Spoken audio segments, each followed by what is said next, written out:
Don't ignore the signs of a settling foundation. Foundation damage is serious, and it won't get better on its own. Ramjack will help you protect the value of your largest investment. Call for your on-site evaluation. Ramjack, the foundation repair experts.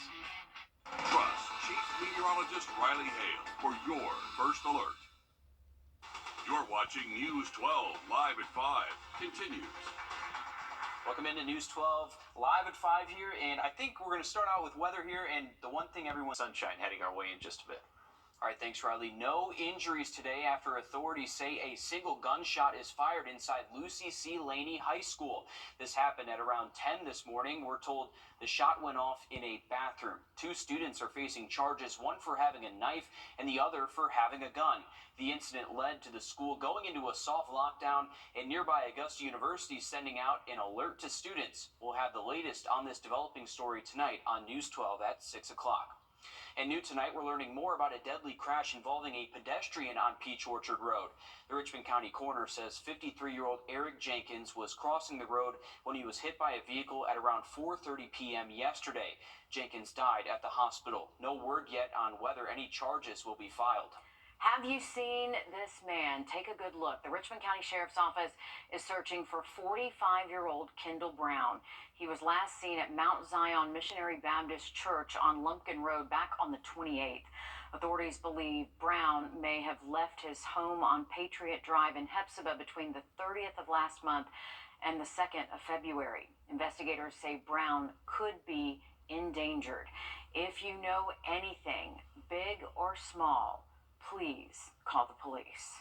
Tonight, the Aiken County Public School District is meeting to discuss the next superintendent. This comes after the community got to meet the 3 candidates on Saturday. Doctors Chan Anderson, Amy Edwards, and Corey Murphy. Tonight's meeting starts at 6 o'clock at the district's headquarters in Aiken. We'll let you know what comes out of that meeting. A global event bringing the world stage to Georgia. Atlanta is one of the host cities for the most watched competition in the world, the FIFA World Cup. And Georgia State House reporter Abby Kasoris uncovers what this means for businesses in the Peach State. 19 billion people from across the world watching us here in Georgia, as hundreds of thousands of fans are expected to flood into Mercedes-Benz Stadium. Those out-of-town visitors will be carrying with them cash and credit cards, ready to pay for a place to stay, eat some food, and get around. In the shadow of Mercedes-Benz Stadium, hip-hop artist Skinny DeVille, owner of Atlantucky, says he's planning on spending money to make money, building out their space and now offering food. Win or lose, somebody's in here that needs a beer. With 8 of the games to be played in Atlanta, the World Cup is expected to be the biggest sporting event in history. 48 teams, 104 matches across 16 cities, including Miami, Philadelphia, and Boston. The Boston Consulting Group estimated the games will bring in $5 billion overall. $415 million to Atlanta. DeVille says he's preparing to hire new workers to meet the need. But we haven't had a World Cup here. We've had a Super Bowl, we've had Olympics, and we had Freaknik. So I think we can handle the people. This comes 30 years after the Summer Olympic Games here catapulted Atlanta's business and sports profile across the world. Governor Brian Kemp says the state is ready to show visitors our unmatched Southern hospitality. Absolutely huge. Every single one of those games will be for filling our hotel rooms, keeping our restaurants busy, having literally people from all over the world coming to the state of Georgia and the city of Atlanta. The city now has 2 years to prepare. The governor and Atlanta officials say that Hartsfield-Jackson International Airport and public transportation options like MARTA all contributed to why Atlanta was chosen. In Atlanta, I'm Abby Kasoris. Presidential hopeful Nikki Haley stopped in Aiken today to meet voters at the Etheridge Center. And this all comes as Nikki Haley hopes to win her home state and the state that she used to govern in her push for the GOP nomination. Our Taylor Martin is live at the Etheridge Center in Aiken. And Taylor, what was the energy like as Nikki Haley stepped out on the stage? Well, it's really quiet in here now, but energy was high with about 700 people showing out to hear and meet Nikki Haley. Empowering people on the ground is just one of Nikki Haley's goals if she wins the presidency. Hundreds of people showed up to the Etheridge Center today, filling it up to hear her plans for the future of the country, which include cutting taxes on the middle class, cutting taxes for small businesses, and raising reading rates, transparency in school curriculum, and school choice, and along with so much more. She took a note from her old stomping grounds in Bamberg and turned it into another platform for her election. My parents taught me in that small town, you take care of those who take care of you. I'm going to ask you if we're taking care of those who take care of us. Right now in America, over 35,000 of our veterans are homeless. Let's do telehealth so that we can get them the mental health care they need right when they need it. Let's let them go to the doctor or hospital of their choice. They've earned that right. Now, all new on News 12 at 6 o'clock, we're looking at what this means for Nikki Haley's chances of winning her home state of South Carolina. All right, thanks for that, Taylor. And Nikki Haley also visiting Spartanburg tonight in what feels like her last push in the primary here in South Carolina. South Carolina, a very important state, a very important stop. So all eyes right now on South Carolina and what voters decide. South Carolina's Republican primary, of course, will be on the 24th. Early voting, it starts next week on the 12th. And over the weekend, President Biden won South Carolina's Democratic primary. The state's election commission saying more than 131,000 ballots were cast out of more than 3 million voters. That's really just 5% of voters, though, compared to the 16% turnout from 2020's Democratic primary. Happening now in Florida, lawmakers are debating allowing 18-year-olds to buy and own guns. What advocates have to say and what the protesters are saying about this. Next, Riley. Well, after a few cloudy days in a row, we're finally bringing back some sunshine, but temperatures staying a little bit cool. We'll have the full forecast just after the break. Time and temp. Day. Well, breaking news live at 5, an Augusta man facing multiple sex charges after arrest warrants say he had inappropriate contact with 2 underage girls and broadcasted it on Facebook Live. The suspect's name is James Mickens. Arrest warrants say it all happened Friday night at a hotel on Gordon Highway. Mickens faces rape, enticing a child for indecent purposes, and child molestation charges. It's for just a few showers. All right, thanks, Riley. Right now in Florida, lawmakers are debating lowering the age to buy certain weapons in the state. The bill has already cleared its first committee, but there are a lot of mixed feelings about it.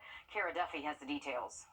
House Bill 1223 to lower the age to buy rifles and shotguns in Florida back down to 18 years old is sponsored by Republican State Representative Bobby Payne. Restoring the rights of young adults to purchase a long gun for not only self-defense but for sporting is very important in my rural area.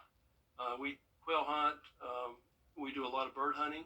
It's important for those individuals to have their rights restored. Not everyone is on board, though, like U.S. Senator Rick Scott. Scott was governor at the time of the Parkland school shooting in 2018. He signed the law that Representative Payne is now trying to change.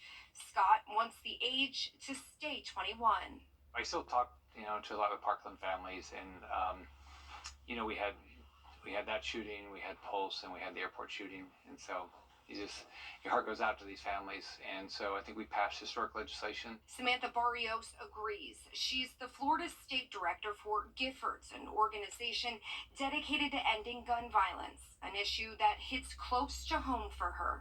I'm a survivor of gun violence, and I'm also a mother, and I'm a concerned citizen with how things have been turning lately with gun violence in this country. She worries lowering the age will put more Floridians in danger, and not just in schools. But there's also community violence. There are communities in our state that face violence every single day. Now, supporters of lowering the age limit argue that if you can vote and join the military at 18, you should be able to buy a long gun. Florida lawmakers have until the end of March to decide on the issue. Now, do you spend every spare moment just scrolling through social media? A lot of us do. I'm JB Tucker, coming up, though, with a smartphone app to help you put some of that spare time to good use. First Alert Radar, powered by Jim Hudson Automotive Group. When I was a Marine, 9999. Okay, raise your hand if you spend too much time on social media. Yeah, we're all guilty. I know, we are endlessly scrolling. Well, Will, we are not alone here. Yep, studies suggest the average Americans spend more than 2.5 hours a day on social media. That's a lot more than you think it is, too. It is, 2.5 but hours. those little, like, 10 minutes here, 10 minutes there, they add up. It adds up, yeah. Our consumer tech reporter, Jamie Tucker, has an app that can help you put that time to better use. What the Tech, sponsored by Augusta Preparatory Day School. And most of us, whenever we have a spare minute, we scroll TikTok, Facebook, Instagram, just wasting time. But there's this app called Feedly that not only will make those spare moments more productive, but you can actually learn something. Feedly dates back to the early days of the internet. It's a feed reader. When websites and blogs are updated, Feedly aggregates a custom feed or list of those updated sites. So rather than opening and closing dozens of websites, everything you're interested in is in one place. I use Feedly dozens of times a day. I subscribe to websites and blogs about tech, sports, food, business, and travel. Rather than checking all of those sites, I can open Feedly to see only what's new. And this morning, there were over 300 updates I had not seen. As I scroll through them, the number drops. If I find one I want to read but don't have time at the moment, I can save it to read later.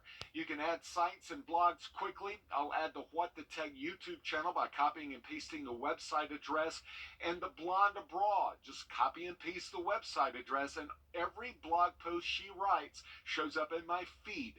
Best of all, the feeds sync between devices so I can scroll through them on a phone, tablet, or the Feedly website.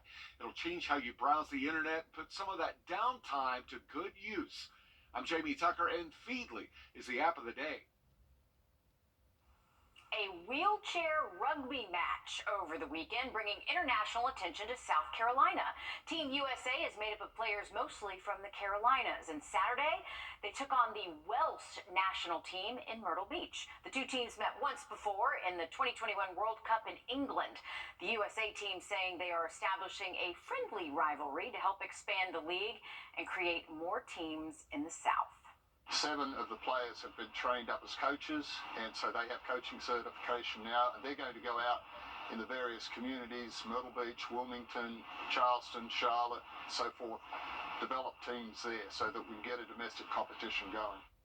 Players say they understand how easy it can be to stay home when you're injured or you have certain disabilities, but they want to encourage people to explore ways to stay active. Hey, didn't look too friendly there. I know. A little physical there. Rugby is rough. I know. I don't think I'd be cut out for either version. So, Okay. No, I will not be doing that. All right, switching gears to sports here. After interviewing nearly 15 different candidates for their head coaching position, the Atlanta Falcons have found their guy. That's right. The Falcons had an introductory press conference for Raheem Morris today, and sports director Dan Booth, he joins us now to tell us about Morris's first impression. Becoming the new head coach of the Dirty Birds is a homecoming of sorts for Raheem Morris. He spent 6 years with the Falcons in various different coaching roles, including interim head coach back in 2020. When Raheem Morris stepped up to the mic, there was an energy and a confidence that he could be the guy to end Atlanta's playoff drought, which dates back to 2017. Morris is a 2-time Super Bowl champion as an assistant coach throughout his career. Throughout his press conference, he shared his love for seeing so many familiar faces, mentioned that he's learned a lot since his last head coaching opportunity, and that he's excited to get the Falcons flying high once again. So excited to come back and going through this process and really going through it in a detailed fashion. I think it's the things that help us move forward. I'm fully prepared. I've been preparing for this since the last day when I was in Tampa, right? And you spend the rest of your time and the rest of your coaching career, you finish up figuring out when you're going to be ready for that moment. And this is the moment. Raheem Morris is the first African-American head coach without an interim tag in the history of the Atlanta Falcons. Back on the local side of things, with less than a month to go in the regular season, the USC Aiken men's basketball team is in 3rd place in the Peach Belt Conference standings. On News 12 at 6 o'clock, head coach Mark Vanderslice will tell us why his Pacers have a shot to make a deep playoff run this year. All right, thanks for that, Dan. We are looking at nicer weather to return over the next couple of days, but it is going to be a little bit cool out there the next few mornings. Another quick look at the forecast just after the break. Are you turning 65 soon? At 64 Insurance Group, we know how confusing Medicare can be. Let us guide you through the entire process. And by the way, you don't pay a penny for our services. Don't wait until you're 65 to call. AreYou64.com. Get 12,000. Brett, what are you doing? Laminating some stuff? First off, pretty sure that's a federal offense. And second, that's for our customers to laminate their Medicare cards when they come in for a commitment-free consultation. My bad. AreYou64.com. What says love quite like a candlelit dinner at your nearest Waffle House? Well, Valentine's Day is next Wednesday. If you want to enjoy some waffles while listening to a special holiday playlist, your time is running out here very quickly. I actually don't think it's I happen to love Waffle House. I don't think it's a terrible idea. You know, more than 190 locations are participating, including 4 in our area. But you need to make a reservation, and the locations participating in our area say there's just a few spots left. Plenty of spots left. Well, yeah. The Davis Road and Peach Orchard Road locations in Augusta are taking part, as well as the Whiskey Road, Waffle House in Aiken, and the Laurel Lake Drive location in North Augusta. Yeah, you can go to our website, wrdw.com, to find the information to make that reservation. See, I forgot to make a reservation already for I don't want to say normal restaurant, for another restaurant, nicer restaurant, better atmosphere. I'm not going to remember to do this for Waffle House. I'm sorry. Nicer than Waffle House? See, Don't do that, Riley. Don't do that. I don't go much, but it's a treat. Waffle House is great. Waffle House It is patty so good. melt is a solid choice. Yes, they do have It's good really patty melts. I have nothing against Waffle House. I just, if I you just take got my engaged. You just fiance got to Waffle engaged. House, I know. yeah, that's going to be a problem. You might not see me ever again.